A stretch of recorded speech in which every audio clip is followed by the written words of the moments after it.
Welcome to NS TV నేను రాజీవ్ ముందుగా headlines చూద్దాం హైదరాబాద్ నాంపల్లిలోని టీజీఓ భవన్లో టీజీఓ కేంద్ర సంఘం ఆధ్వర్యంలో ఏర్పాటు చేసిన బతుకమ్మ సంబరాలలో మంత్రి సీతక్క పాల్గొని ఉద్యోగులతో కలిసి బతుకమ్మ ఆడుతూ సందడి చేశారు. కమిటీ అందరికి దీపారెడ్డి మహిళా మా చైర్పర్సన్ గారికి మా మహిళా ఉద్యోగులకు డప్పు కళాకారులకు ఇక్కడ టీజీఓ ఆఫీస్లో పనిచేస్తున్నటువంటి ఉద్యోగులందరికీ కూడా పేరు పేరున నమస్కారాలు. మా మహిళలందరూ కూడా ఈరోజు ఘనంగా బతుకమ్మను ఏర్పాటు చేసుకొని ఎంత ఉన్నతమైన ఉద్యోగంలో ఉన్నా కూడా మన పూర్వీకులు ఇచ్చినటువంటి గొప్ప ఆచారం సంస్కృతి బతుకమ్మ బతుకునిచ్చే పండుగ భవిష్యత్ తరాలకు మనం అందించడమే మనం ముందున్నటువంటి బాధ్యత. కాబట్టి మనం పనిచేసే ప్రదేశాల్లో దయచేసి చెరువులను కబ్జాలు కాకుండా కాపాడుకుందాం. ముఖ్యంగా చెరువుకు బతుకమ్మకు గొప్ప అనుబంధం ఉంది. మనం ఇక్కడ ఆడినా కూడా మళ్ళీ మనం పూలు ఎక్కడ వేయాలా అని చూస్తూ ఉంటాం. అయితే వాగులల్లా లేదా మరి చెరువులల్లా వేసుకోవడము లేదా లాస్ట్కు బావులల్లో వేసి కానీ ఇవన్నీ కూడా పూడ్చబడి ఈరోజు మరి ముంపునకు బలయ్యేటువంటి పరిస్థితి గ్రామాల్లోకి వస్తుంది. చెరువులు నిండితే మనం ఒకప్పుడు చూస్తే మన చిన్నతనంలో చెరువులలో నీళ్లు తాగేది, చెరువులలో స్నానాలు చేసేది, చెరువులు నిండితే పంటలు పండితే మరి చెరువులకు కృతజ్ఞతలు ధన్యవాదాలు అదేవిధంగా పూజలు చేసే పండుగనే బతుకమ్మ. మరి బతుకమ్మలో తీరొక్క పువ్వు ఉంటుంది. ఆ తీరొక్క పువ్వుకు ఒక్కొక్క గుణం ఉంటుంది. ఆ నీళ్లను శుద్ధి చేసే గుణం. ముఖ్యంగా గౌరమ్మను కొలుస్తాం పూల పేరుతోటి. గౌరమ్మ ముద్దలో కూడా మనం పెట్టేది పసుపు. మీకు అందరికి సైంటిఫికల్ గా కూడా చూస్తే మరి పసుపుకు ఒక యాంటీబయాటిక్ గుణం ఉంటుంది. అంటే మన పూర్వీకులు ఏది ఇచ్చినా దాని వెనుక గొప్ప సైంటిఫికల్ రీజన్స్ ఉన్నాయి. అంటే అది మనకు ఖచ్చితంగా ఉపయోగపడేది. సో ఒకప్పుడు మన జీవన శైలి మొత్తం కూడా చెరువుల మీద ఆధారపడే మన ఊర్లు మన పల్లెలు మన పట్టణాలు కూడా ఇవాళ హైదరాబాద్ లో లేక్ సిటీ అనే పేరు ఉంది ఒకప్పుడు, కానీ కనుమరుగైపోయింది. వరంగల్లో కూడా ఇవాళ భద్రకాళి లాంటి టెంపుల్ కానీ వడ్డేపల్లి చెరువు ఇవన్నీ చూస్తే అన్ని ఊర్ల చుట్టూ అన్ని చెరువులే. తెలంగాణ ప్రాంతం అంటేనే చెరువులు బతుకమ్మ ఈ రెండింటికి కూడా అనుబంధం ఉన్నది. కాబట్టి బతుకమ్మను భవిష్యత్ తరాలకు అందిద్దాం, చెరువులను కాపాడుకుందాం.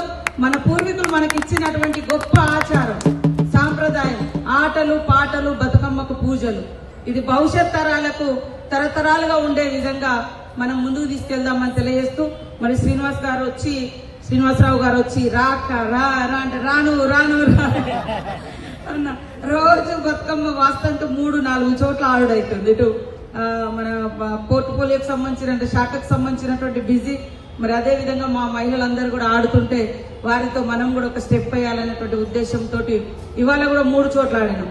ఇవాళ ఇక్కడ మన సెక్రటేరియట్ లో మళ్ళీ తర్వాత పంచాయతీరాజ్ లో హిమాయత్ నగర్ లో పెట్టిరు, మళ్ళీ మీ దగ్గరకు వచ్చినాం. నిన్న అయితే మెదక్ పోయినాం, అక్కడ కూడా పెద్ద ఎత్తున 1000 మందితోటి నిన్న కూడా చాలా సేపు చేయడం జరిగింది. ప్రతిరోజు 3-4 చోట్ల చేస్తా ఉన్నాం. ఈ రోజు కూడా మీ అందరితో జరుపుకోవడం చాలా సంతోషం. మంచిగా పనిచేసి ప్రభుత్వానికి మంచి పేరు తీసుకొస్తూ మీరు చేసే మంచి పనులు మన యొక్క కుటుంబాల యొక్క గౌరవాన్ని కూడా పెంచుతాయి.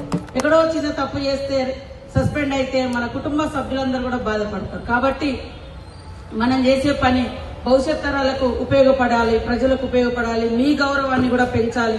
తద్వారా మీ కుటుంబ సభ్యులు గౌరవంగా తలెత్తుకొని మీరు అవార్డు తీసుకుంటే మీ కుటుంబ సభ్యులు గర్వపడేలాగా మీరందరూ పనిచేయాలని మనస్ఫూర్తిగా కోరుకుంటూ మా మహిళా సోదరి మనందరికీ కూడా సద్దుల బతుకమ్మ శుభాకాంక్షలు.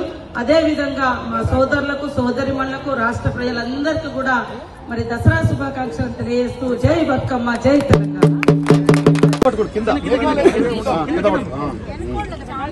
ఇప్పుడు అందరూ ఇక్కడ చెప్పది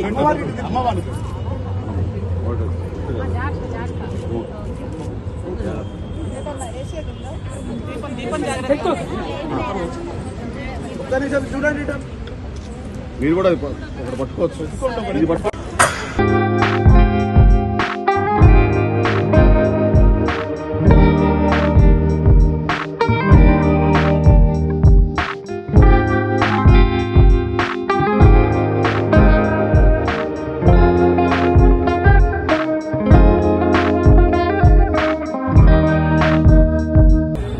ఇప్పుడు జరే కొద్దిగా ప్లీజ్ కొంచెం ప్లీజ్ కొద్దిగా దూరం పక్కన వచ్చాడు దగ్గర దగ్గర